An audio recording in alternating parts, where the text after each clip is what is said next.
Oke, untuk teman-teman yang tidak bisa klik link di layar, ini bakal aku bagiin di kolom komentar ya.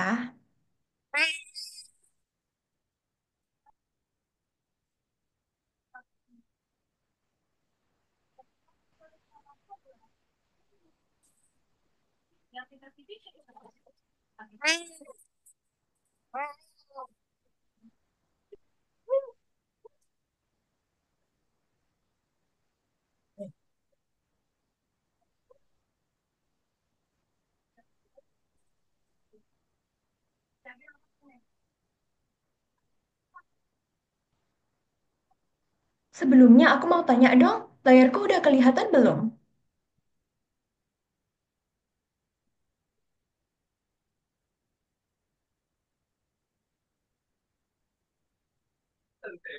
Oke, nah berhubung udah mau pukul 19.10, kita bisa mulai ya kelas hari ini. Jadi seperti yang teman-teman udah tahu, hari ini topik kita tentang menghilangkan kata. Topik ini salah satu topik yang penting banget di PBM karena apapun yang berhubungan dengan kata, kalimat, paragraf, dan penulisan kata ini bisa dibilang materi inti dan krusial banget untuk kita kuasai jika ingin menaklukkan subtas PBM di UTBK. Oke, PBM itu sangat seru guys, jadi simak baik-baik materi hari ini. Sebelumnya, supaya makin akrab dan lebih nyaman belajarnya, mungkin aku perkenalkan diri dulu ya. Namaku Jenny Frotan, biar singkat dan akrab bisa panggil Jenny. Dan kalau dilihat-lihat, ini ada love psikologinya ya, karena aku mahasiswa psikologi dari Universitas Gajah Mada. Gila. Oh wow. Untuk teman-teman yang mau masuk UGM atau PTN manapun, semangat ya mengejar impian kalian. Semoga diterima semua. Sekarang, sebelum kita mulai pembelajarannya, aku mau paparin dulu kira-kira garis besar materi yang kita pelajari hari ini apa saja. Jadi pertama-tama pastinya kita bakal mulai dulu dengan pendahuluan supaya teman-teman bisa dapat nih gambaran garis, maaf kepencet, bisa dapat garis besar tentang kira-kira apa yang dimaksud dengan menghilangkan kata. Lalu, kita juga bakal belajar sekilas karena sebenarnya materi tentang kalimat efektif sudah dipaparkan di pertemuan sebelumnya. Tapi tenang saja, jika teman-teman baru pertama kali ikut kelas ambis bareng, nanti bakalan kita review bareng-bareng juga syarat kalimat efektif. Sekaligus merefresh memori teman-teman karena kalimat efektif ini sangat penting dalam PBM. Setelah itu baru deh kita masuk ke materi inti yang berhubungan banget dengan menghilangkan kata. Dan tentunya di akhir materi kita bakalan latihan soal bareng-bareng supaya teman-teman makin paham dan makin bisa menggunakan ilmu yang sudah didapatkan untuk mengerjakan tipe-tipe soal di UTBK nanti. Langsung saja, ini dia. Menghilangkan kata ini adalah salah satu metode untuk kita memperbaiki kalimat yang tidak efektif. Nah, seringkali soal di PBM itu kita diberikan satu bacaan nih, dan dalam bacaan itu ada kalimat yang tidak efektif alias kalimat yang mengandung kesalahan. Dan kita diminta untuk memperbaiki kalimat tersebut. Salah satu cara memperbaiki kalimat yang bisa kita tempuh dengan menghilangkan kata. Jadi kita menghilangkan kata yang mungkin keberadaannya tidak tepat, penulisannya salah, atau tidak diperlukan dalam kalimat supaya kalimat menjadi efektif. Lalu jenis kata yang dihilangkan ini juga beragam banget loh, bisa berupa kata dasar, kata berimbuhan, dan bahkan untuk kata berimbuhan bisa juga yang dihilangkan itu berupa imbuhannya saja.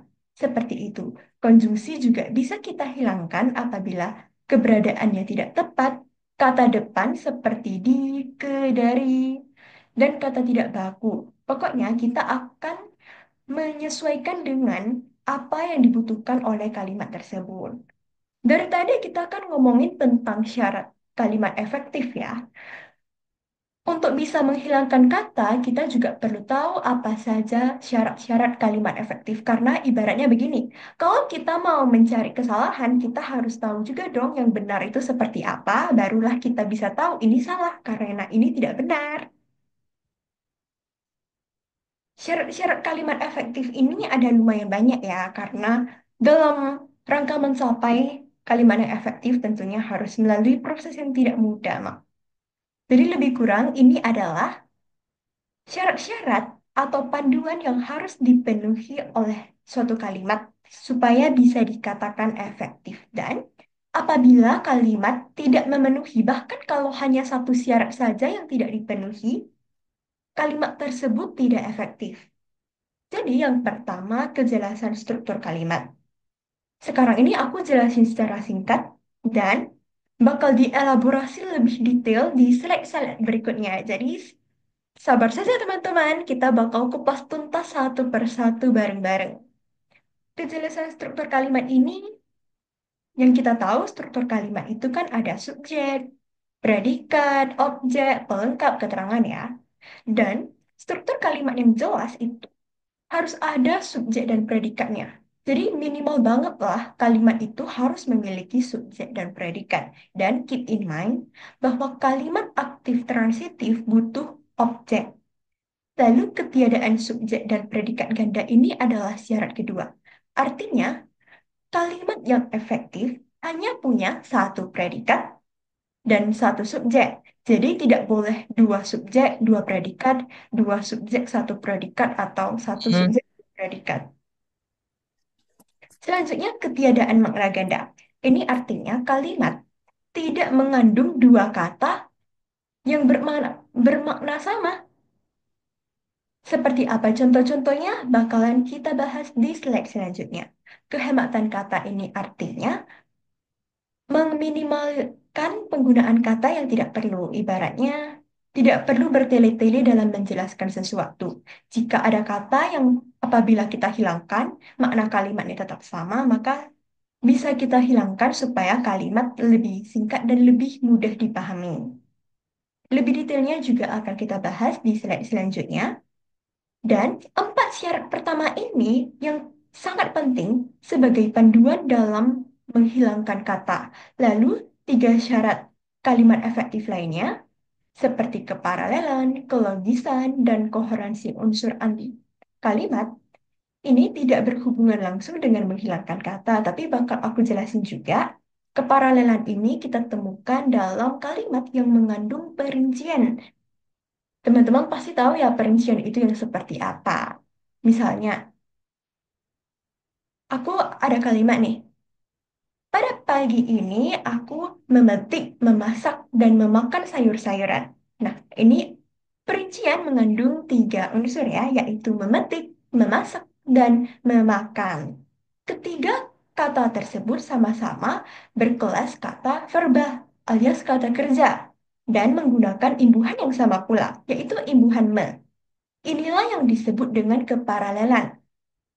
Kata yang digunakan dalam perincian berkelas kata yang sama. Jika satu verba, semua verba. Jika satu nomina, semuanya nomina seperti itu. Dan imbuhan yang digunakan juga serupa. Next ada kelogisan. Kelogisan ini sesuai namanya logis, berarti dapat diterima oleh akal sehat. Contohnya, ada kalimat gergaji menebang pohon. Jika kita dengar sekilas, mungkin teman-teman bisa tangkap maknanya, oh, paling ini maksudnya orang pakai gergaji untuk menebang pohon. Tapi jika kalimatnya sesederhana gergaji menebang pohon, ini tidak logis. Kenapa? Karena gergaji itu kan benda mati. Tidak mungkin dia bisa bergerak sendiri untuk menebang pohon, bukan? Agar menjadi logis, kita perlu menyempurnakan kalimat dengan memperjelasnya. Misalnya, saya menggunakan gergaji untuk menebang pohon. Ini yang dinamakan dengan kelogisan. Lalu yang selanjutnya ada koherensi antar unsur kalimat. Koherensi ini artinya ketepatan susunan unsur-unsur kalimat. Kita tahu ya, kalimat itu ada subjek, predikat, objek, keterangan pelengkap. Nah, susunannya itu harus mengikuti urutan yang tepat. Misalnya, subjek dulu, baru predikat, baru objek. Jangan menempatkan objek di tengah-tengah subjek dan predikat. Atau kalimat inversi, predikatnya terletak di depan, setelah itu subjek. Nah, antara predikat dan subjek juga jangan disisipi dengan objek. Ini yang dimaksud dengan koherensi. Berarti posisi unsur-unsur kalimat itu tepat. Dan ada satu syarat kalimat efektif lagi, ini juga sangat penting, yaitu ketepatan penggunaan kata, konjungsi alias kata-kata yang digunakan itu berupa kata baku, bukan kata tidak baku. Dan konjungsi yang terdapat dalam kalimat itu sudah sesuai fungsinya. Ngomong-ngomong, karena kita udah tahu syarat kalimat efektif, aku mau memaparkan lagi nih bahwa penghilangan kata ini salah satu metode untuk memastikan kalimat memenuhi syarat-syarat kalimat efektif tersebut. Oke, supaya lebih jelas, kita langsung saja lihat ke satu persatu penjelasannya. Kita mulai dari kejelasan struktur kalimat. Ini udah di spoiler tadi ya di awal, tapi kita akan lihat lebih detailnya. Yang pertama, kalimat harus memiliki subjek dan predikat yang jelas. Langsung kita lihat ke contoh. Contoh yang pertama ini ada kepada para peserta memasuki ruang ujian. Teman-teman pasti sudah tahu ya kalau unsur yang didahului oleh kata depan atau konjungsi ini berkedudukan sebagai keterangan. Jadi, kalimat contoh ini tidak memiliki subjek karena diawali dengan konjungsi kepada. Sehingga unsur ini berkedudukan sebagai keterangan. Lalu memasuki predikat dan ruang ujian itu objeknya. Kalimat ini tidak memiliki subjek, jadi perlu kita sempurnakan dengan menghilangkan kata kepada. Dengan demikian, dengan menghilangkan kata depan kepada, para peserta bisa beralih fungsi menjadi subjek kalimat. Nah, ini dia yang dimaksud dengan kalimat harus memiliki subjek. Selanjutnya, coba kita lihat contoh yang kedua. Ada kalimat pagar rumah yang terbuat dari besi. Ini penting banget dan harus kita waspadai karena dalam percakapan sehari-hari seringkali mungkin kita menggunakan kalimat yang begini. Pagar rumah yang terbuat dari besi. Karena sering digunakan dalam percakapan sehari-hari, mungkin saja kita juga familiar. Oh, ini arti kalimatnya ada pagar terbuat dari besi. Seperti itu. Tapi perlu teman-teman perhatikan dan kritis dengan keberadaan kata yang. Karena kata yang ini memiliki fungsi untuk memperluas unsur yang terletak di depannya. Artinya adalah keberadaan kata yang ini menghubungkan pagar rumah dengan terbuat dari besi. Jadi, memperluas keterangan tentang pagar rumah, yaitu pagar rumah yang terbuat dari besi. Keberadaan kata yang ini karena membuat terbuat dari besi berfungsi sebagai perluasan pagar rumah, maka pernyataan seperti ini hanya terdiri dari subjeknya, tidak ada predikat maupun objek. Kak, boleh minta materinya nggak? Boleh banget, nanti di akhir pertemuan aku bakal share linknya ya. Jadi tenang aja teman-teman, nanti bakal dibagiin kak. Oke, kita lanjut. Dengan demikian, kita perlu menghilangkan kata yang. Karena dengan menghilangkan kata yang ini, terbuat dari besi tidak lagi berkedudukan sebagai perluasan subjek, tapi mereka sudah bisa menduduki fungsi predikat dan keterangan. Seperti itu, teman-teman. Jadi, hati-hati banget karena seringkali ada jebakan keberadaan kata yang ini di tryout maupun UTBK aslinya nanti. Selanjutnya, tadi kita udah bahas tentang subjek dan predikat, tapi masih ada nih yang penting banget dalam kejelasan struktur kalimat, yaitu objek. Objek ini kehadirannya tidak wajib sebenarnya, tetapi untuk kalimat yang memiliki predikat berjenis kata kerja transitif harus memiliki objek. Ngomong-ngomong tentang kata kerja transitif, kita bakal lihat lebih detail apa nih yang dimaksud dengan kata kerja transitif.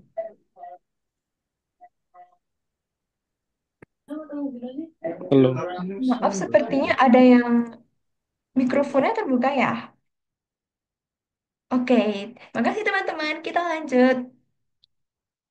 Kata kerja transitif ini, kata kerja yang butuh objek agar menjadi bermakna dan dapat dipasifkan. Contohnya, membeli. Bisa dipasifkan jadi dibeli. Menemui jadi ditemui. Lalu yang aku maksud dengan kata kerja membutuhkan objek agar bermakna ini, contohnya ya, hari ini aku membeli, terus kalimatnya udah berhenti. Kita sebagai pembaca atau pendengar akan bertanya-tanya, "Loh, membeli apa? Kenapa kalimatnya berhenti di kata membeli?" Nah, itulah yang dimaksud membutuhkan objek agar bermakna. Itu, kita langsung lihat ke contoh aja ya. Kepala desa menceritakan tentang legenda pantai selatan. Kata menceritakan ini adalah kata kerja dan masuk dalam kata kerja transitif. Tapi, keberadaan kata tentang mengubah fungsi struktur yang terletak di belakangnya menjadi keterangan nih. Karena salah satu syarat keterangan itu kan didahului oleh konjungsi atau kata depan. Jadi, unsur yang terletak di belakang tentang ini berkedudukan sebagai keterangan, padahal menceritakan butuh objek. Untuk memperbaiki kalimat ini, kita bisa menghilangkan kata depan tentang. Jadi, legenda pantai selatan bisa berkedudukan sebagai objek. Oke, kita masuk ke syarat selanjutnya, yaitu ketiadaan subjek dan predikat ganda. Kalimat yang efektif hanya punya satu subjek dan satu predikat ya, teman-teman. Kalau teman-teman menemukan kalimat yang punya dua subjek atau dua predikat, cara memperbaikinya adalah menghilangkan salah satu subjek dan salah satu predikatnya, supaya kalimat menjadi efektif. Contohnya gimana? Langsung saja kita bedah. Ini ada contoh. Pembangunan jembatan itu mereka dibantu oleh penduduk setempat. Coba kita renungkan makna kalimat ini seperti apa. Pembangunan jembatan itu atau mereka yang dibantu oleh penduduk setempat. Karena subjeknya ada dua, kita jadi ambigu dalam memahami makna kalimatnya. Kan tidak efektif ya teman-teman. Karena itu kita perlu memperbaiki kalimatnya. Nah, untuk ini ada dua opsi perbaikan kalimat. Yang pertama, kita hilangkan salah satu subjek seperti yang sudah aku bilang tadi. Kita bisa menghilangkan kata mereka atau pembangunan jembatan itu. Jadi, kalimatnya, pembangunan jembatan itu dibantu oleh penduduk setempat. Nah, ini kan menjadi lebih jelas ya, karena kita tahu apa yang dibantu oleh penduduk setempat, yaitu pembangunan jembatan. Opsi yang kedua, oke, sebagai informasi tambahan, tadi kan kita bahas tentang menghilangkan kata. Kalau bisa menghilangkan, kita juga bisa menambahkan dong. Untuk memperbaiki kalimat ini yang punya dua subjek, kita bisa mengubah salah satu subjek menjadi keterangan. Nah, jadi subjeknya tinggal satu deh, karena subjek satunya lagi berubah fungsi. Caranya adalah menambahkan kata depan atau konjungsi. Lihat contoh yang kedua. Kita menambahkan kata depan dalam di awal kalimat.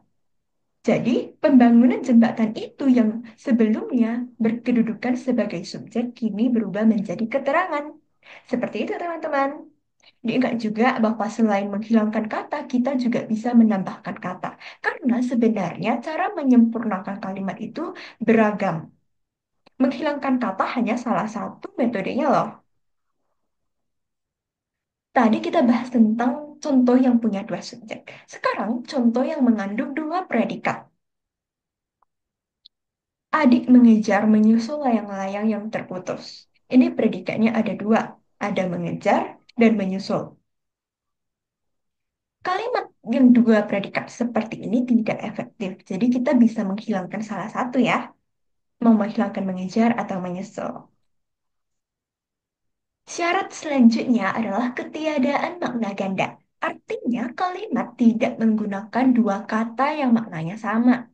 Tidak menggunakan dua kata yang sebenarnya sinonim, mereka mewakili makna yang sama. Teman-teman hanya perlu memilih salah satu kata saja untuk digunakan. Contoh, hanya dan saja. Kata hanya dan saja itu kan maknanya sama ya sebenarnya. Jadi kalau kita pakai dua-dua kata ini dalam satu kalimat, kalimat itu menjadi tidak efektif. Nah, contoh lainnya nih, beberapa murid dan murid-murid. Kedua frasa ini juga mewakili makna yang sama, yaitu lebih dari satu murid. Maka dari itu, kalau teman-teman menemui penulisan beberapa murid-murid, ini contoh yang tidak efektif ya. Contoh ketiga ini sangat penting karena mungkin masih jarang diketahui oleh secara luas, yaitu proses pengecatan. Kalau kita baca sekilas mungkin terlihat normal-normal saja, tapi perlu teman-teman ketahui bahwa di KBBI, pengecatan sendiri sudah mengandung makna proses. Ini bisa teman-teman cari juga di KBBI. Pengecatan artinya proses, cara, perbuatan mengecat. Jadi, kalau kita tulis proses pengecatan jadinya tidak efektif karena proses-proses mengecat. Prosesnya ada dua kali. Kita tidak perlu dua kali kata proses. Jadi, kata proses bisa dihilangkan saja. Karena pengecatan sendiri sudah mengandung makna proses. Contoh yang ketiga ini sangat penting karena seringkali menjadi jebakan dalam soal-soal di PBM. Jadi harus full hati-hati. Kita harus benar-benar fokus saat menemui soal-soal di PBM. Oke, selanjutnya kita lihat ke contoh ya, contoh penggunaan kata-katanya langsung di kalimat biar lebih jelas. Contoh yang pertama, lagi-lagi tadi, tentang hanya dan saja. Liburan akhir tahun hanya berlangsung selama 2 minggu saja. Kalau sudah pakai hanya, tidak perlu pakai saja. Jadi bisa dihilangkan salah satu ya, mau hilangkan hanya boleh, mau hilangkan saja juga boleh. Contoh kedua, permukaan darat kota X makin menurun. Lagi-lagi, frasa makin menurun mungkin terlihat normal dan terlihat benar. Tapi, jika teman-teman cari maknanya di KBBI, sebenarnya kata menurun ini sudah mengandung makna makin turun. Sudah ada nih makna makinnya. Malahan penulisan makin sebelum kata menurun menjadikan kalimat tersebut tidak efektif karena bermakna ganda. Ada dua kali makna makinnya. Jadi kita bisa menghilangkan kata makin, kita hilangkan aja. Kalimatnya menjadi permukaan darat kota X menurun. Ini maknanya sama kok dengan makin turun. Atau teman-teman mengubah kata menurun jadi kata dasarnya saja. Dihilangkan saja imbuhan me. Jadi, permukaan darat kota X makin turun. Ini juga bisa membuat kalimat menjadi efektif. Selanjutnya, kehematan kata. Nah, mungkin tadi di awal aku sudah menjelaskan, tapi untuk lebih memahaminya, kita bisa lihat ke contoh. Kehematan merupakan usaha kita menghindari pemakaian kata yang tidak perlu alias. Kalau kata tersebut tidak dimasukkan pun, kalimat memiliki makna yang sama aja, sama persis. Nah, kehematan kata ini sering banget akan kita temukan pada kalimat majemuk bertingkat. Jadi, teman-teman mungkin sudah tahu ya kalimat majemuk bertingkat itu seperti apa, yaitu kalimat yang ada induk kalimat, ada anak kalimatnya. Nah, penting banget nih. Jika subjek di anak kalimat sama dengan subjek induk kalimat, subjek di anak kalimatnya ini bisa kita lesapkan alias tidak perlu kita tulis. Seperti apa contohnya? Adik sangat gembira karena adik mendapat sepatu baru. Di sini induk kalimatnya adik sangat gembira. Lalu anak kalimatnya adik mendapat sepatu baru. Kita lihat-lihat subjek di induk kalimat itu adik dan subjek di anak kalimat adik. Kedua subjeknya sama kan teman-teman? Untuk itu, penulisan subjek di anak kalimat, yaitu adik mendapat sepatu baru nih, adiknya kita hilangkan saja juga tidak masalah banget loh. Kalimatnya menjadi adik sangat gembira karena mendapat sepatu baru. Kalimat ini, jika kita pahami maknanya, sama dengan adik sangat gembira karena adik mendapat sepatu baru. Jadi, sebagai informasi tambahan juga nih, jika teman-teman menemukan kalimat majemuk bertingkat yang subjek anak kalimatnya tuh enggak dituliskan, teman-teman bisa beranggapan bahwa Subjek anak kalimatnya ini sama dengan subjek induk kalimat, tapi berhati-hatilah karena penerapan subjek anak kalimat seperti ini juga sering banget menjadi jebakan di tipe soal UTBK. Terkadang malah waktu subjek induk kalimatnya dipasangkan dengan anak kalimat itu jadi aneh, jadi tidak logis. Jadi perlu berhati-hati banget dengan penerapan subjek ini. Oke, karena kita udah belajar tentang materi panduan dalam menghilangkan kata, Kak, ini Zoom-nya setiap hari. Oke, aku mungkin kita sebentar ya. Aku mau menjelaskan tentang kelas ini apa dia ada ini setiap hari atau bagaimana. Oke, sebelumnya Zoom ini diadakan oleh komunitas Ambis Bareng. Teman-teman bisa lihat di Instagramnya. Aku ketikkan juga ya di kolom komentar.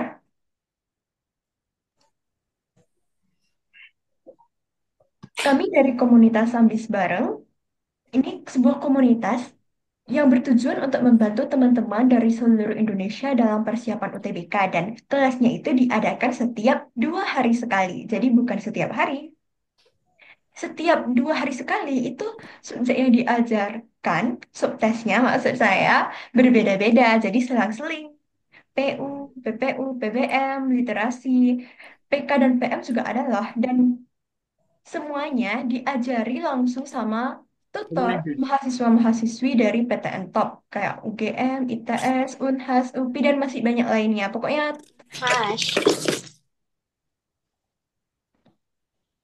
betul ini untuk persiapan SNBT.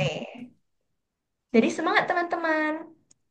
Tapi untuk teman-teman yang mungkin tidak bertujuan Jalan untuk kata, ikut ya SNBT, padha tapi mau toh, PU mau toh. Ya ora. Hah? maaf ini ada yang mic-nya bocor mungkin. Eh, oh, delok-delok. Oh, di bahasa Indonesia nih sih menghilangkan kata.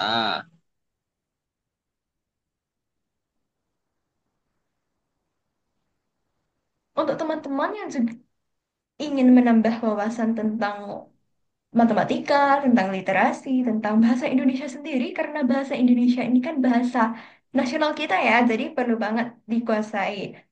Jadi boleh banget ikutan, ini terbuka untuk semua orang dari semua kalangan.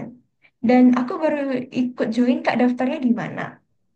Nah, bisa langsung lihat ke Instagramnya Ambis Bareng aja. Di sana udah ada informasinya. Dan untuk ikutan kelas itu nggak perlu daftar kok. Tinggal masukin ID Zoom dan password aja bisa langsung join. Oke, kita lanjut aja ke contoh soalnya. Teman-teman boleh kerjain dulu. Aku kasih waktu sampai 19.36 ya. Terus kita bahas bareng-bareng. Suara kak, suara aku. Tenan aku. Aku suara aku. Ora, suara aku. Iki iki jawabane, Mbak. Zoom. Eh,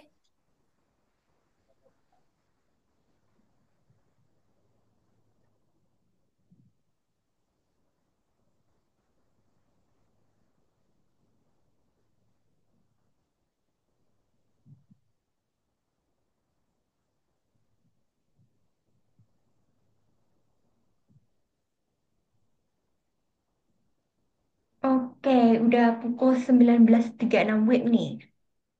Jawaban yang benar itu opsi B. Betul, ada beberapa teman-teman yang menjawab B. Betul sekali. Sekarang pembahasannya. Oke, sebelumnya aku mau kasih tip trik dulu. Kalau menemukan soal yang kayak gini, yang udah ada opsi A, B, C, D, E-nya, sebenarnya cara kerjainnya itu, teman-teman tinggal melihat opsi dan mencocokkannya dengan kalimat. Misalnya nih, opsi A, akan di kalimat satu, teman-teman lihat saja, apakah kata akan ini memang perlu dihilangkan atau tidak. Terus kalau tidak, lanjut meninjau opsi B, C, D, E, dan selanjutnya seperti itu. Di sini jawabannya B. Mengapa? Karena jika teman-teman baca kalimat satu, Dishub DKI Jakarta memastikan peraturan ganjil genap tidak akan berlaku selama sepanjang libur Natal dan Tahun Baru 2025. Nah, lihatlah di sini ada penulisan kata selama, terus ada sepanjang. Padahal kedua kata ini mewakili makna yang sama. Jadi, salah satu katanya mau selama atau sepanjang itu bisa dihilangkan saja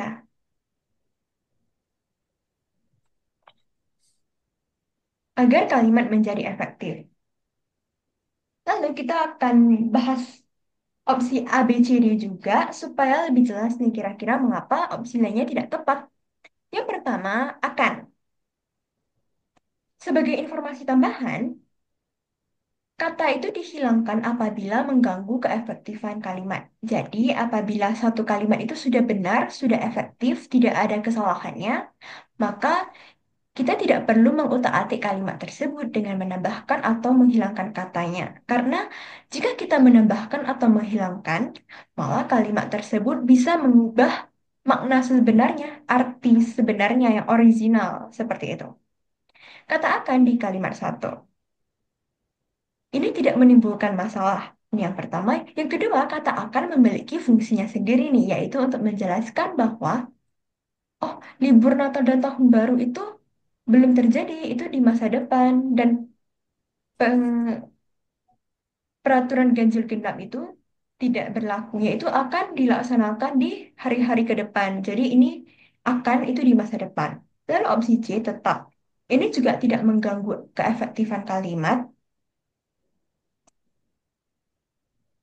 dan kata tetap memiliki fungsinya sendiri, yaitu menjelaskan bahwa peraturan ini sebelumnya sudah diberlakukan dan ke depannya juga diberlakukan.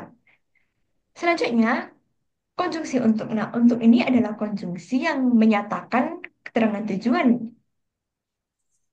Lalu kita coba lihat di kalimat 4. Peraturan ganjil genap yang diberlakukan di Jakarta bertujuan untuk mencegah kemacetan. Sesuai dengan konteks kalimatnya, untuk ini berupa konjungsi ya, jadi menghubungkan unsur yang terletak di awal dengan unsur yang terletak di belakangnya. Jadi sesuai untuk menyatakan tujuan atau fungsi dari unsur yang dijelaskan sebelumnya. Selanjutnya opsi E pada. Ini adalah kata depan untuk menyatakan keterangan, bukan tujuan, keterangan pada mobil. Seperti perihal yang dirujuk olehnya. Jadi keberadaan kata pada ini juga tidak mengganggu keefektifan kalimat, malah diperlukan. Karena jika kita hilangkan kata pada, maka struktur kalimatnya akan menjadi rancu nih. Misalnya, aturan yang sama berlaku mobil berplat nomor genap. Padahal kata berlaku ini kata kerja intransitif. Dan mobil berplat nomor genap ini kan objek. Struktur kalimat menjadi rancu dan sulit dimengerti. Seperti itu. Oke, setelah ini kita mau ngapain? Ngapain nih? Kita bakalan makan bareng. Ya, benar. Kita akan makan sikat bareng soal-soal latihan tentang menghilangkan kata supaya teman-teman juga bisa dapat wawasan yang lebih mantap dan tahu bagaimana mengaplikasikan materi-materi yang udah kita pelajari di awal tadi nih saat menemukan soal-soal di UTBK. Are you ready? Okay, let's go. Teman-teman boleh kerjain dulu, nanti bakal kita bahas bareng-bareng pukul 19.42 WIB.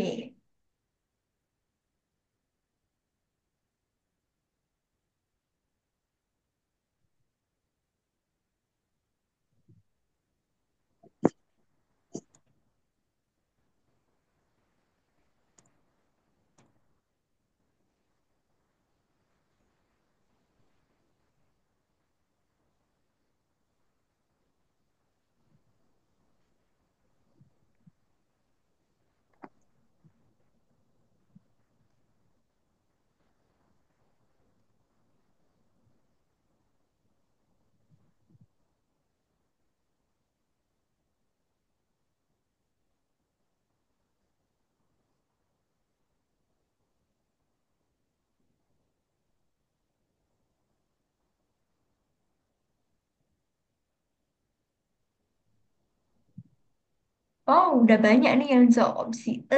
Apakah benar? Mari kita lihat. Benar, kalimat 4 perlu diperbaiki karena ada yang salah dengan kalimat 4. Mungkin teman-teman juga sudah menyadari ya, selama ini merupakan konjungsi. Sehingga penggunaannya di awal kalimat ini menyebabkan unsur kalimat yang terletak setelahnya berubah fungsi menjadi keterangan dan kalimat kehilangan subjeknya. Lalu selama ini, konjungsi selama merupakan konjungsi intrakalimat yang penggunaannya itu digunakan di dalam kalimat, bukan antar kalimat. Jika kita tinjau, kalimat 4 tidak memiliki subjek, karena subjeknya berubah fungsi menjadi keterangan. Oleh karena itu, kalimat 4 perlu diperbaiki dengan menghilangkan kata selama.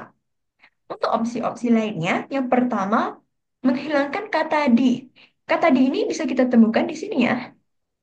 Kata D tidak bisa kita hilangkan teman-teman karena dia memiliki fungsinya sebagai penunjuk keterangan tempat untuk menspesifikkan daerah yang disebut oleh kalimat yaitu di Jakarta. Opsi B menambahkan kata akan sebelum kata diberlakukan. Ingat kembali bahwa kita tidak mengubah kalimat yang sudah benar atau seandainya kita tambahkan kata akan ini, kalimat juga tetap tidak efektif karena masalahnya itu problemnya bukan di keberadaan kata akan atau enggak, tapi problemnya itu adalah kata selama. Jadi menambahkan kata akan pun tidak akan mengubah kalimat menjadi efektif. Selain itu, kalau kita tambahkan kata akan, bisa-bisa kalimat asli ini maknanya akan berubah. Kan kita tahu ya akan itu untuk menunjuk sesuatu di masa depan. Kalau ditambahkan jadinya makna kalimat itu membicarakan peraturan akan diberlakukan, seakan-akan peraturan itu belum diberlakukan. Padahal kalimat originalnya ini kan tidak mengandung kata akan. Lalu menghilangkan kata bertujuan. Ini juga tidak tepat. Mengapa? Karena apabila kita menghilangkan kata bertujuan, kalimat tidak memiliki predikat.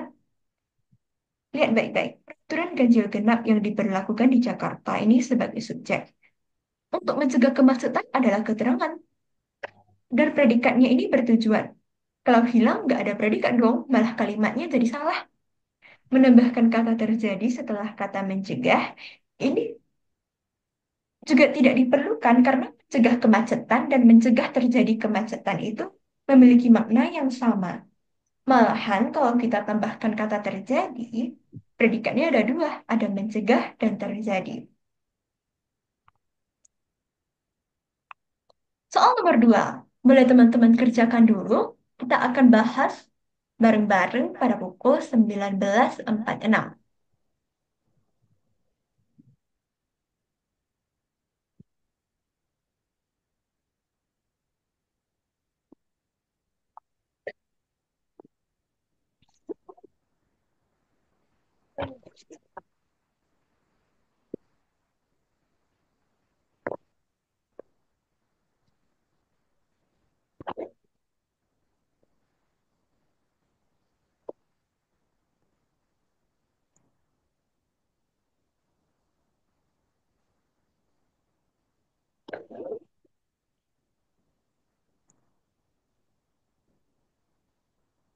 Oke, banyak nih teman-teman yang jawab deh. Aku mau tahu dong alasan kalian pilih deh itu apa.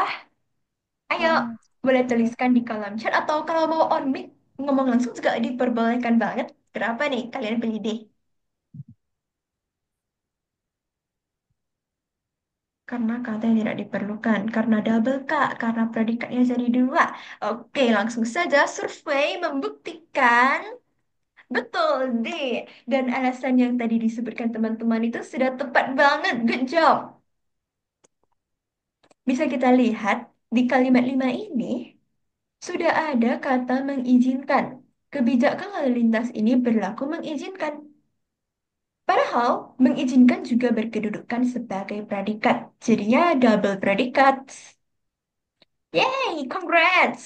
Oke, mungkin kita bisa kali ya bahas soal selanjutnya yang lebih sulit.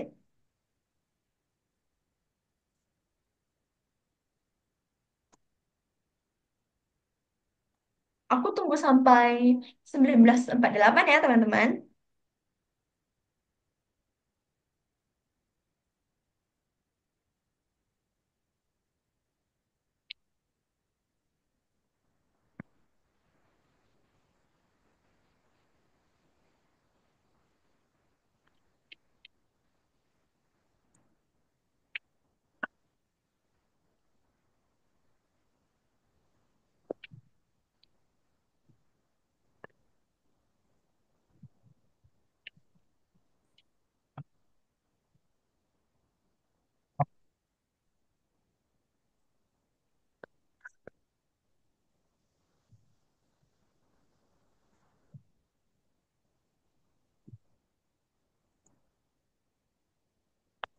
Oke, sudah 19:48. Banyak nih teman-teman yang memilih opsi D. Oh, ada yang B, ada yang E.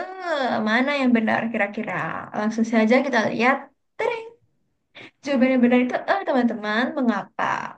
Oke, kita keep dulu. Langsung kita bahas dari opsi A aja kan ya, supaya lebih jelas dan lebih terstruktur. Opsi A, namun. Namun ini konjungsi ya. Perlu diingat teman-teman bahwa terkadang konjungsi itu keberadaannya itu tidak diperlukan ataupun keberadaannya tidak tepat. Alias konjungsi itu kan banyak fungsinya. Ada yang berfungsi untuk menyatakan pertentangan, menyatakan hubungan waktu, menyatakan hubungan cara, dan banyak lainnya. Konjungsi namun ini untuk menyatakan pertentangan. Coba kita lihat konteksnya, apakah sudah sesuai? Dari kalimat satu, memberikan informasi bahwa peraturan ganjil genap tidak berlaku selama liburan. Dan kalimat dua memberi informasi peraturan berlaku selama bukan liburan. Kalimat pertama tentang peraturan berlaku saat libur. Lah, Kalimat keduanya, peraturan tetap berjalan kalau bukan libur. Keduanya mengandung informasi yang saling bertentangan ya, ibarat positif dan negatif. Yang satu, peraturan tidak berlaku. Di kalimat dua, peraturan berlaku. Kalimat satu berbicara tentang selama liburan dan kalimat dua ini selama bukan libur. Jadi penggunaan konjungsi namun yang menyatakan pertentangan ini sudah sesuai dengan konteksnya. Oleh karena itu kata namun tidak perlu kita hilangkan, malah kita perlukan supaya menjaga koherensi antar kalimat ini lebih mantap. Opsi D. lah, lah.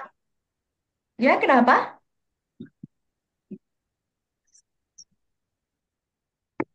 Oke, mungkin tadi ada yang mic-nya terbuka, tidak apa-apa, kita lanjut.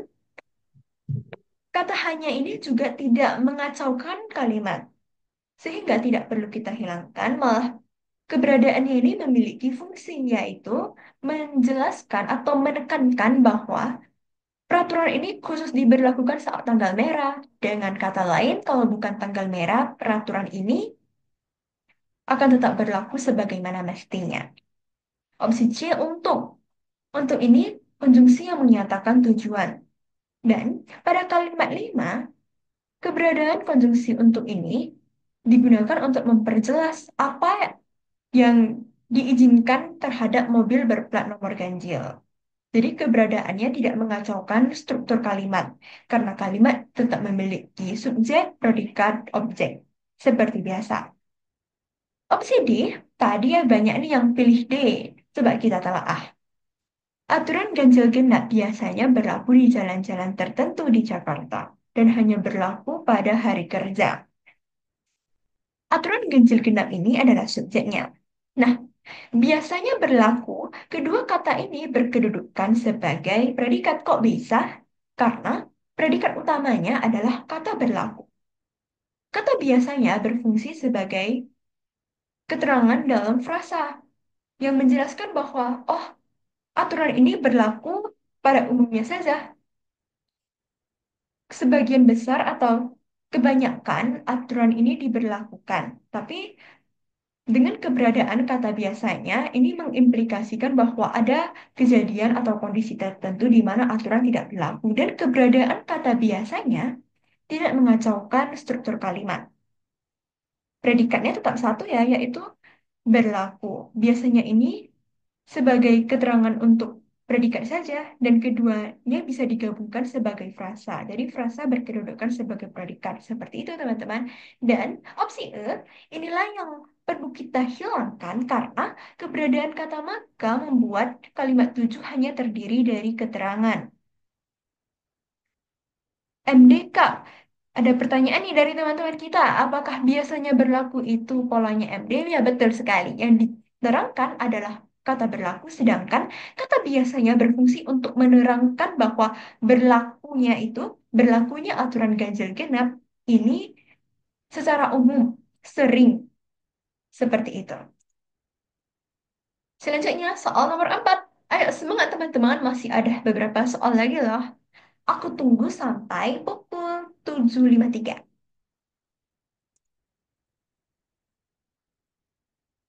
Kak gimana cara kerja MD? Oke, mungkin sambil teman-teman menjawab soal nomor 4 ini, aku kasih penjelasan sedikit tentang cara kerja MD. Jadi, MD ini kita temukan dalam frasa. Frasa itu yang kita ketahui kan, frasa adalah gabungan dari dua kalimat yang menduduki satu posisi dalam kalimat. Nah, frasa itu karena terdiri dari dua kata, maka ada kata yang berperan sebagai inti frasa dan satunya pewatas atau bisa kita anggap sebagai keterangan frasa. Sebutannya itu pewatas. Cara menentukannya seperti ini. Kata yang diterangkan itu adalah kata yang umum dan kata yang menerangkan atau pewatasnya ini berfungsi untuk membatasi inti frasa. Misalnya ada frasa ayam goreng. Ayam itu intinya dan goreng itu pewatasnya. Jadi ini polanya diterangkan menerangkan. Karena yang menjadi fokus bahasan itu ayam. Ayam itu kan banyak ya. Ayam bakar, ayam goreng, ayam kukus, ayam panggang, ayam geprek. Jadi goreng bertujuan untuk membatasi konteks ayam yang disebut. Makanya disebut menerangkan karena memberi keterangan lebih lanjut. Begitu cara kerja MD. Oke, sekarang kita akan bahas bareng-bareng soal nomor 4 ini.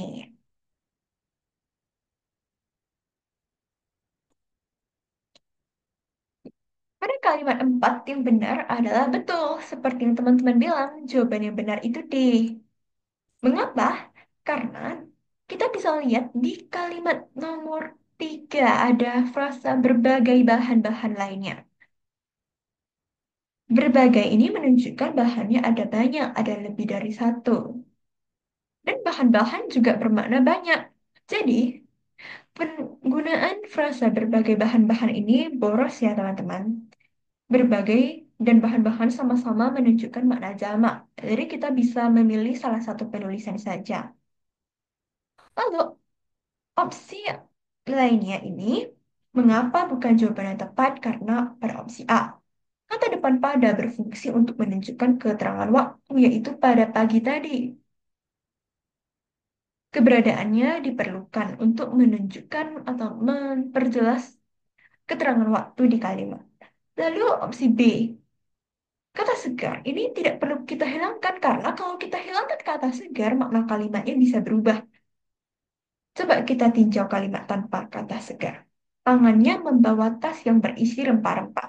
Rempah-rempah ini kan bisa saja rempah-rempah. Rempah-rempah yang sudah lama dipetik, misalnya yang sudah tidak segar, atau sudah layu, atau sudah lama. Jadi keberadaan kata segar ini memiliki fungsinya sendiri juga, yaitu untuk menjelaskan dengan lebih rinci bahwa rempah-rempah yang dibawa ini segar. Kata puas, senyum puas ini juga tidak mengganggu keefektifan kalimat, jadi tidak perlu kita hilangkan. Ingat kembali, aturannya adalah kata itu dihilangkan kalau membuat kalimat tidak efektif. Jadi kalau kalimatnya baik-baik saja alias efektif, kita tidak perlu mengutak-atiknya. Dan opsi E dengan ini tidak bisa kita hilangkan karena penting banget sebagai konjungsi yang menghubungkan menyatu dan tradisi. Kalau kita hilangkan jadinya melainkan juga ritual yang menyatu tradisi. Coba, menyatu tradisi itu maksudnya apa? Karena sulit dipahami, maka keberadaan kata dengan ini sangat diperlukan. Tidak bisa kita hilangkan. Oke, soal nomor 5. Boleh dicoba jawab dulu, teman-teman. Kita bahas di pukul 7.58.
Oke, langsung saja kita lihat mana nih jawaban yang benar. Oke, yang benar itu opsi D. Kenapa? Karena pada kalimat 4 ini ada kata dengan semangat antusias. Nah, semangat dan antusias memiliki makna yang sama dan bahkan antusias sendiri jika teman-teman cari maknanya di KBBI, antusias juga bermakna semangat. Jadi penggunaan semangat antusias ini tidak efektif karena memunculkan makna ganda. Sudah mengandung makna semangat ditambah semangat lagi ini tidak efektif ya teman-teman. Sedangkan opsi lainnya tidak tepat karena opsi A. Lagi-lagi kita kembali pada prinsip bahwa kalimat yang sudah benar itu tidak perlu kita ubah lagi. Jadi, kalau kita tambahkan kata kedua, jadi kedua tangannya, ini makna kalimat aslinya jadi berbeda. Kita kan tidak tahu apakah Bu Yayu ini membawa rempah-rempah dengan satu tangan doang menenteng rempah-rempah atau kedua tangan. Jadi, kita tidak bisa mengatakan bahwa Bu Yayu menenteng rempah-rempah dengan kedua tangannya karena kalimat aslinya hanya menyebutkan tangannya tanpa spesifik satu tangan atau dua tangan. Pada opsi B, kita tidak bisa menghilangkan kata iya karena jika kita hilangkan, kalimat akan kehilangan informasi tentang siapa yang memasuki dapur. Senyum pus menghiasi wajahnya saat memasuki dapur, tapi tidak disebutkan siapa yang memasuki dapur. Pada opsi C, menambahkan kata terpancar sebelum kata menghiasi di kalimat 5. Maaf, di kalimat 3. Oke, kata menghiasi ada di sini. Berarti, jika kita tambahkan kata terpancar, kalimat tersebut bisa mengandung dua predikat, yaitu terpancar dan menghiasi. Jadi tidak perlu kita tambahkan, lagi pula kalimat 3 sudah benar. Opsi E menambahkan kata tersebut di akhir kalimat 4 juga tidak perlu, karena jika kita menggunakan kata tersebut, itu berarti merujuk pada sesuatu yang sudah disebutkan sebelumnya. Tapi kalau kita bedah kalimat 4, di sini dikatakan, ia bergabung dengan Endarsi dan Poni tengah meramu jamu dari bahan-bahan berkualitas. Di kalimat-kalimat sebelumnya tidak ada keterangan, tidak ada informasi tentang bahan apa yang digunakan Endarsi dan Poni untuk meramu jamu.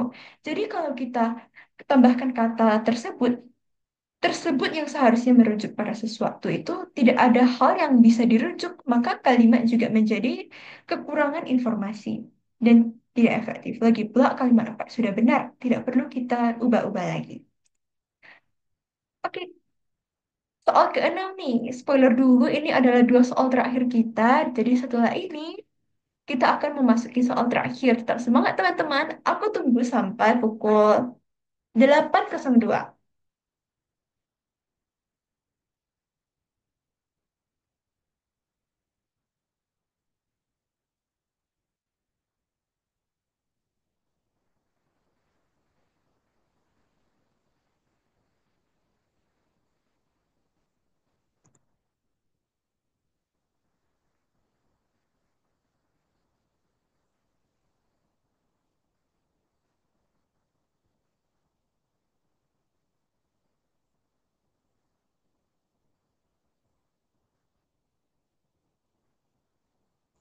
Oke teman-teman, langsung saja kita bahas. Yang benar itu opsi D. Mengapa? Coba kita baca kalimat 4 dengan semangat antusias. Ini adalah keterangan. Ia adalah subjek. Yang mana ia ini berarti Bu Yayu ya. Jika kita baca dari kalimat sebelumnya, ia ini merujuk pada Bu Yayu. Berarti ia subjek. Bergabung adalah predikat dengan Endarsi dan Poni sebagai keterangan. Lalu di sini ada kata tengah meramu. Nah, tengah meramu ini berkedudukan sebagai predikat. Padahal sebelumnya sudah ada predikat yaitu bergabung. Lalu jamu adalah objek dari bahan-bahan berkualitas ini keterangan. Kalimat 4 ini tidak efektif karena mengandung dua predikat, yaitu bergabung dan tengah meramu. Padahal seharusnya tengah meramu ini keberadaannya untuk menjelaskan apa yang sedang dilakukan oleh Endarsi dan Pony. Tapi tidak ada kata yang menghubungkan Endarsi dan Poni dengan tengah meramu. Jadi seakan-akan tengah meramu ini dia jadi loncat nih untuk menjelaskan Bu Yayu yang seharusnya menjelaskan Endarsi dan Poni. Untuk itu kita membutuhkan kata yang, kata yang berfungsi untuk memperluas, menjelaskan Endarsi dan Poni. Jika kita tambahkan kata yang di antara poni dan tengah, maka jadi clear nih, jadi jelas bahwa yang tengah meramu jamu adalah Endarsi dan Poni, bukan iya, bukan Bu Yayu. Maka dari itu yang benar adalah opsi D. Oke, soal terakhir teman-teman, boleh dijawab dulu. Kita bahas bareng-bareng di pukul 8.05.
Oke, sekarang kita lihat saja jawaban yang benar itu opsi C nih. Kenapa? Karena di kalimat 5 menggunakan penyebutan, proses ini bukan hanya sekadar pekerjaan, melainkan juga ritual yang menyatu dengan tradisi. Di sini terdapat kata hanya dan sekadar, padahal kedua kata tersebut mewakili makna yang sama, yaitu ya ini satu-satunya gitu, hanya ini, sekadar ini. Jadi bisa kita hilangkan kata sekadar supaya kalimat tidak mengalami pemborosan kata. Lalu untuk opsi-opsi lainnya, berhubung tadi aku lihat banyak nih yang milih opsi B. Mengapa opsi B bukan jawaban yang tepat? Karena yang telah menyatu dengan tradisi, dengan yang menyatu dengan tradisi ini, kembali lagi kepada penulis paragrafnya. Lagi pula, kalimat 5 tidak mengalami kekeliruan atau kesalahan apabila tidak ada keberadaan kata telah. Karena tanpa menambahkan kata telah pun, kalimat 5 memiliki struktur yang jelas, memiliki makna yang jelas, dan kita tidak perlu menambahkan kata telah. Ibaratnya, kalimat yang sudah benar ini, kita memasak misalnya, kita memasak dan makanannya itu masakannya sudah enak. Maka kita tidak perlu lagi menambahkan bumbu. Misalnya nih, kita memasak makanan deh. Oh, kurang asin. Tapi kita tidak menambahkan gula ya, karena masakan itu udah cukup manis. Yang kita perlu tambahkan adalah garamnya, seperti itu. Jadi untuk ini, kalimat tidak kekurangan makna meskipun tidak ada kata telah, jadi tidak perlu kita tambahkan. Oke, kita sudah tiba di penghujung pertemuan hari ini. Mungkin sebelum menutup, aku akan buka sesi tanya jawab. Jadi jika ada nih yang teman-teman bingungkan dari penjelasan tadi, boleh banget kita diskusi karena di sini kita sama-sama belajar. Aku belajar ya teman-teman juga belajar bersama-sama.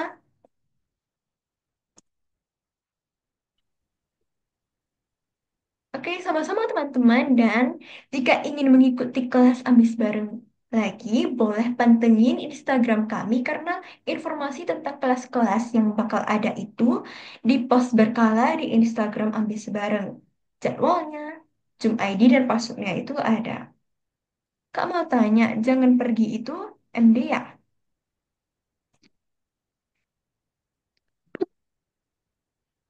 Oke, terkait frasa jangan pergi,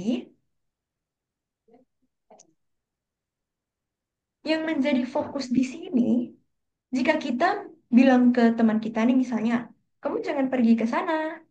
Yang ingin kita tekankan di sini adalah melarang dia untuk pergi ke tempat tersebut. Maka yang menjadi inti frasanya adalah jangan. Dan pergi itu keterangannya ibarat jika kita menyebut dua ekor ayam, aku memiliki dua ekor ayam. Yang menjadi inti informasi adalah dua ekor, duanya, bukan ayamnya. Karena kita sedang menjelaskan jumlah dari ayam yang kita miliki. Di frasa jangan pergi menjadi inti itu jangan, pergi ini keterangan tambahannya. Jadi lebih tepatnya DM karena yang diterangkan itu adalah jangan. Kak mau tanya, apakah PDF-nya di-share? Iya bakal di-share kok seperti biasa di akhir nanti bakal di-share. Bedanya konjungsi dan keterangan itu gimana ya? Kadang masih ketukar. Oke, jadi ini cara membedakan konjungsi dan keterangan itu sederhana banget. Konjungsi ini adalah kata, fungsi kata nih. Misalnya kata itu kan banyak, ada kata kerja, kata benda, dan lain-lain. Konjungsi itu juga salah satu jenis kata, yaitu kata konjungsi. Lalu keterangan ini bukan jenis kata teman-teman, tapi struktur di kalimat. Dan keterangan itu berbeda dengan konjungsi karena konjungsi ini hanya terdiri dari satu kata. Misalnya, konjungsi dan, konjungsi atau, konjungsi tetapi. Kan satu kata saja ya, ataupun semisal konjungsi korelatif ini terdiri dari dua kata, baik titik-titik maupun titik-titik, itu juga sudah ada konjungsi pastinya. Satu kata atau dua kata. Tapi keterangan ini berhubung dia adalah struktur kalimat. Keterangan itu bisa panjang banget sepanjang apapun. Misalnya, aku bergembira karena diterima SNBT 2025. Nah,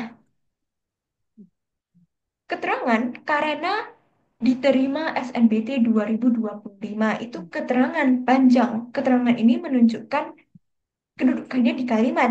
Sedangkan konjungsi itu hanya suatu kata. Seperti itu. Suka ketukar kakak. Kalau konjungsi itu gak boleh di awal kalimat ya Kak. Oke, konjungsi itu boleh di awal kalimat karena konjungsi sendiri ada jenis-jenisnya loh. Ada konjungsi intrakalimat dan ada konjungsi antar kalimat. Intrakalimat itu konjungsi fungsinya digunakan di dalam kalimat dan konjungsi antar kalimat itu antar kalimat menghubungkan satu kalimat dengan kalimat lainnya. Konjungsi antar kalimat itu boleh banget justru letak konjungsi antar kalimat itu di awal kalimat, teman-teman. Sedangkan konjungsi intrakalimat sebenarnya bisa diletakkan di awal kalimat, tapi ada aturannya yaitu misalnya nih, ada kalimat "Hmm, apa ya? Aku akan bermain setelah mengerjakan PR. Nah, setelah berkedudukan sebagai konjungsi kan? Dan di kalimat tadi, setelah itu terletak di tengah-tengah kalimat. Tapi semisal kita mau pindahkan konjungsinya di depan, itu boleh. Dengan catatan, setelah mengerjakan PR, itu tiga-tiga katanya setelah mengerjakan PR, semua kita pindah ke depan. Dan diikuti tanda koma. Jadinya, setelah mengerjakan PR, koma, aku akan bermain. Jadi konjungsi juga boleh diletakkan di awal kalimat. Tergantung syarat dan jenis konjungsinya. Kak, konjungsi tetapi itu boleh di awal kalimat gak, Kak? Untuk konjungsi tetapi ini tidak bisa kita letakkan di awal kalimat ya. Karena meletakkannya di awal ini menjadi sulit dimengerti. Semisal kita tahu konjungsi tetapi berfungsi untuk menyatakan pertentangan. Tapi jika kita letakkan di awal kalimat, jadinya kita memberi informasi tentang pertentangan, tapi kita tidak punya penjelasan terdahulu tentang apa yang dipertentangkan. Jadi, penggunaan konstruksi tetapi itu idealnya di pertengahan kalimat ya dan diawali dengan tanda koma. Semisal, aku menyukainya. Ingat, koma dulu baru tetapi dia tidak menyukaiku. Kak, menurut kakak untuk belajar PPU dan PBM itu enaknya mulai dari materi mana dulu ya? Oke, ini sekaligus informasi untuk teman-teman semua. Belajar dari Teman-teman bisa cari di Google EYD 5. EYD edisi kelima. Teman bisa cari di Google EYD edisi kelima. Di sana langsung saja klik dari website resmi Kemdikbud dari Menteri Pendidikan. Download PDF-nya dan pelajari, kuasai semua PDF itu karena ini adalah pembekalan paling dasar untuk PPU dan PPM. Terutama PPM. Tapi PPU juga akan membantu sedikit meskipun PPU dan PBM ini tidak sama persis, tidak terlalu mirip. Dan PYD edisi 5 ini juga penting dalam literasi bahasa Indonesia. Jadi memang penggunaannya itu luas, teman-teman. Berarti titik-titik tetapi titik-titiknya. Ya betul, kayak sampai seperti itu. Oke. Nah, karena sudah mengikuti kelas selama 1 jam lebih, teman-teman boleh diisi form survei kepuasan. Ini linknya juga akan aku bagikan di kolom komentar.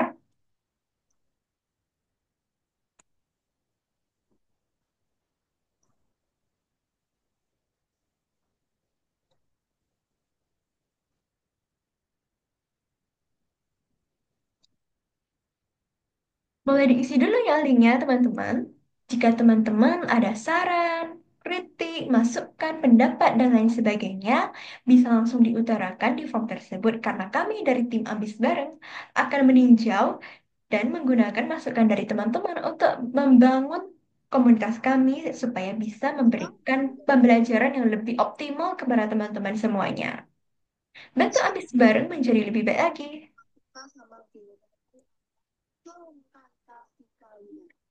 Oke, kita sudah tiba di penghujung kelas nih, Sobat Ambar. Untuk itu, aku mau mengucapkan burung nuri, burung cendrawasih. Kami mengucapkan terima kasih. Semangat teman-teman terus mengejar PLTN impian kalian. Nah, manifesting dulu nih. Nanti saat kalian membuka pengumuman SNBP, SNBT, tampilan layarnya biru. Ah, lulusan mana? Oh, aku belum lulus. Aku masih mahasiswa, mahasiswa psikologi di Universitas Gajah Mada. Wow, keren. Jadi aku juga masih baru, masih mahasiswa, kita sama-sama belajar. Semangat teman-teman. Dan ini untuk link Google Drive materi kita sudah ada di kolom komentar dan itu PDF-nya hanya 12 slide. Iya betul. Nanti bakal aku upload yang full versionnya ya, yang sudah include juga sama soal latihan kita tadi. Dipantau saja terus linknya, bakal diupdate secara berkala dan di PDF-nya juga ada materi tentang menyempurnakan kalimat, yaitu materi kita di pertemuan sebelumnya. Nah, untuk teman-teman yang baru join nih mungkin, kita setiap 2 minggu sekali bakal belajar PBM. Tapi setiap 2 hari sekali kita bakal belajar bareng-bareng di subtes yang berbeda-beda. Oke, untuk 2 hari ke depan nih aku spoiler dulu ya. Kita bakal belajar literasi bahasa Indonesia bersama tutor ambis bareng lainnya yang juga gak kalah keren. Teman-teman boleh banget ikutan. Kalau mau ikut lagi gimana caranya ya? Gampang banget, teman-teman. Tinggal melihat di Instagram ambis bareng.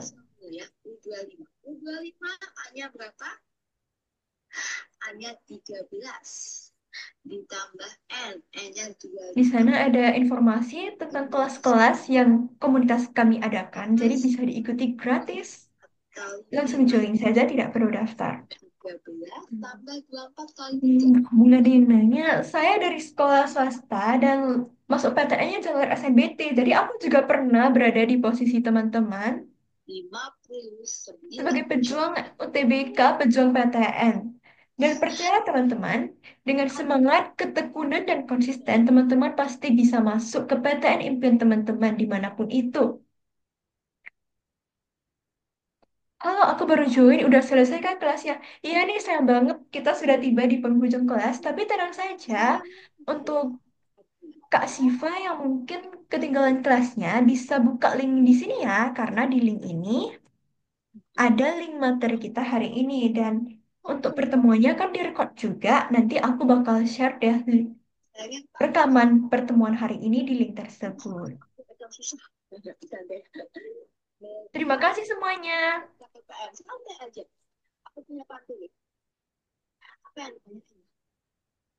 Oke teman-teman, see you 2 minggu lagi. Dan jangan lupa untuk join kelas-kelas tes lainnya 2 hari ke depan.